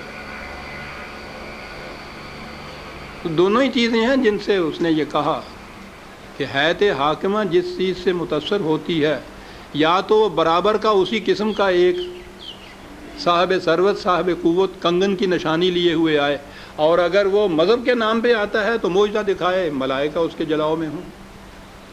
دلیل و برہان سے بات سمجھ میں نہیں آتی۔ اقتدار کی سرمستیاں اس طرف آنے نہیں دیتی، وہ یہ چیزیں مانگتا ہے کہ یہ دکھاؤ۔ میں نے کہا تھا کہ اس نے یہ پروپیگنڈا شروع کیا،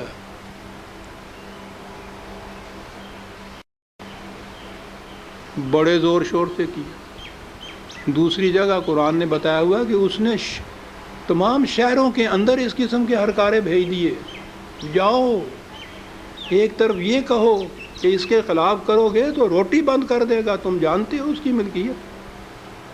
دوسری طرف کہا کہ یہ جو آ کے تمہارے ہاں آیا ہے اس کی حیثیت کیا ہے، ذرا سنو تو صحیح۔ کہا ہر جگہ ہرکارے بھیج دیے۔ اس زمانے میں یہ ابلاغ کے ذرائع جو تھے وہ تو ایسے تھے نہیں، وہ ہرکارے ہی ہوتے تھے۔ خوب ہمارے اپنے بچپن کے زمانے میں بھی یہ لاؤڈ سپیکر یا نہیں، یہ ریڈیو یا یہ ٹی وی اور یہ چیزیں نہیں ہوتی تھی۔ ہم نے اپنے بچپن کے اندر دیکھا ہے وہ ڈونڈی پٹنے والا میونسپل کمیٹی کی طرف سے یا تحصیل کی طرف سے وہ ہوتا تھا، کوئی بات حکومت کی کہنی ہوتی تھی تو وہ ڈونڈی پہ آ کے تو شہر میں کہتا پھرتا تھا۔ اتنا ہی ذریعہ ہوتا تھا اس زمانے میں پروپیگنڈے کا۔ عجیب چیز سی اس زمانے میں سمجھ میں نہیں آتی تھی، اب ہنسی آتی ہے۔ وہ تھا ایک بڈھا سا وہاں انہوں نے رکھا ہوا، وہ ایسے کرتا تھا۔ تو پرانے زمانے کا وہ جو ڈونڈی کا فکرہ تھا رٹا ہوا تھا، وہ کہا کہتا تھا کہ حکم کمپنی بہادر دا، یعنی وہ کمپنی بہادر جڑی سی وہ 50 ورے ہوئے تر گئی ہوئی تھی۔ یہ انگریزوں کی پہلی جو حکومت یہاں تھی وہ کمپنی تھی نا ان کی ایک، اس نے حکومت یہاں قائم کی تھی۔ اندازہ لگائیے ہماری ذلت اور پستی کی انتہا کہ یہ چند دکاندار آگے ہم سے چھین کے لے گئے اتنی بڑی سلطنت۔ حکم کمپنی بہادر دا، اور کمپنی باغ تو آپ کو اب بھی یاد ہوگا کہیں، یہ کمپنی وہ ہوتی تھی۔ تو بہرحال وہ ڈونڈی اس طرح سے پھرتا تھا، بہت کم پروپیگنڈا ہوتا تھا نا۔ اور صاحب اب جو یہ آلات ابلاغ آپ کے ہاں آئے ہیں، یہ جس طرح سے یہ آنکھوں کی بیماری آئی ہے نا، یعنی ضروری نہیں ہے کہ وہ کہیں، ایک تو ہوتی ہے انفیکشن ہوتی ہے کسی کی کوئی چیز لگ جائے، ایک قرآن نے کہا تھا شر مستطیر، اڑ کر لگنے والا شر، یہ اڑ کر لگنے والے شر ہے۔ آج کا پروپیگنڈا تو اڑ کے لگنے والا ہے، کہیں جا ہی نہیں سکتا آدمی، اس سے بات ہی نہیں سکتا، اس سے کہیں کسی جگہ نہیں۔ گھر کے اندر کونے کھدرے میں بیٹھ جاؤ، وہاں بھی بیٹھا ہوا ٹی وی لگا ہوا، گدے والا چلا جا رہا ہے تو ٹرانسسٹر اس کے پاس ہے، یہ وہ گڈے والا چلا جا رہا ہے وہ بھی ساتھ اس کے بجتا چلا جا رہا ہے، وہاں چلو کہیں چلے جاؤ آپ کے پیچھے یہ شیطان کی آواز لگی ہوئی ہے۔ وہ جو اس نے کہا تھا نا کہ اس کی تعاقب میں پھر یہ لگ جاتا ہے، آپ کے تعاقب میں یہ ایسا لگا ہوا ہوتا ہے کہیں بھی آپ کو پناہ نہیں اس کے ملتی۔ اور اثر اس کا اتنا ہوتا ہے، نفسیاتی اثر اس پروپیگنڈے کا،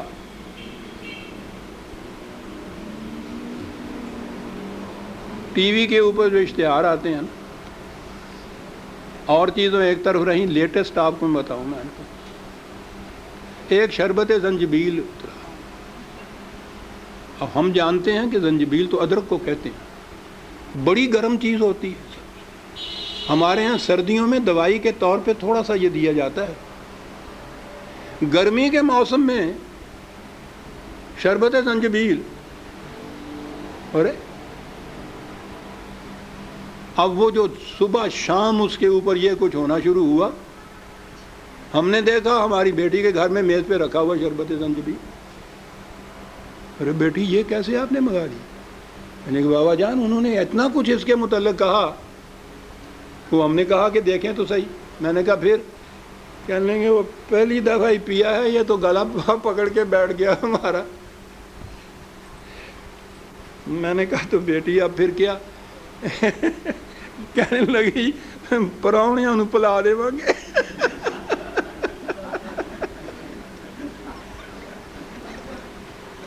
یہ پروپیگنڈا یہ کرتا ہے کم وقت، ادرک کا شربت گرمیوں کے موسم میں خرید لیا، بڑی نامراد چیز ہے۔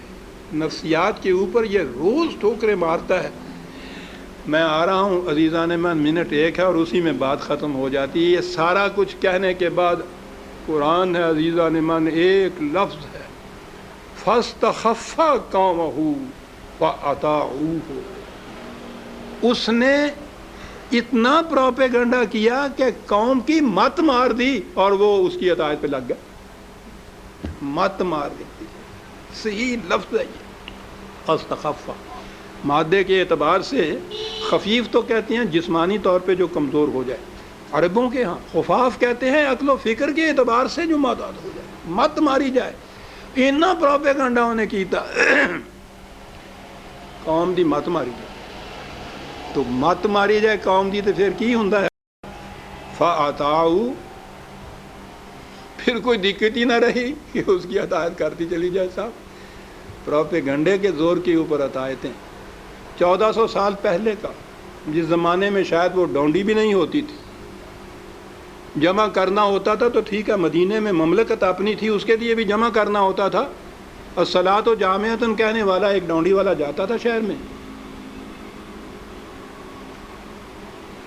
اس دور کی بات قرآن بتا رہا ہے کہ ایسا پروپیگنڈا کیا جائے فرعون جیسا مستبد کہ قوم خود بخود اطاعت کرنے لگ جائے اس کی. ہاں، اس نے یہ ٹیکنیک برتی تھی. لیکن اگلی بات تو بڑی عجیب کہتا ہے 2 منٹ شیخ صاحب اور کہا یہ ٹھیک ہے اس نے یہ سارا کچھ کیا تھا، لیکن اس کی اپنی کاریگری سے یہ نہیں ہو سکتا تھا. انہم کانوا قوما فاسقین، وہ قوم ہی یہ چاہتی تھی کہ عذاب ہو جائے. کوئی پروپیگنڈا کامیاب نہیں ہو سکتا اگر قوم وہ نہ چاہتی ہو. تو جس طرح پیر ماندیاں نو کھاندا ہے نا، اسی طرح سے یہ پروپیگنڈا بھی ان کے اوپر اثر کرتا ہے جو خود ہی اندر سے نہیں چلنا چاہتے قانون خدا بندی کے اوپر. اونگتے کو ٹھیلتے کا بہانہ ہو جاتا ہے. فَلَمَّا آسَفُونَا انتَقَمْنَا مِنْهُمْ فَأَغْرَقْنَاهُمْ أَجْمَعِينَ فَجَعَلْنَاهُمْ سَلَفًا وَمَثَلًا لِلْآخِرِينَ. انتہا جب ہو گئی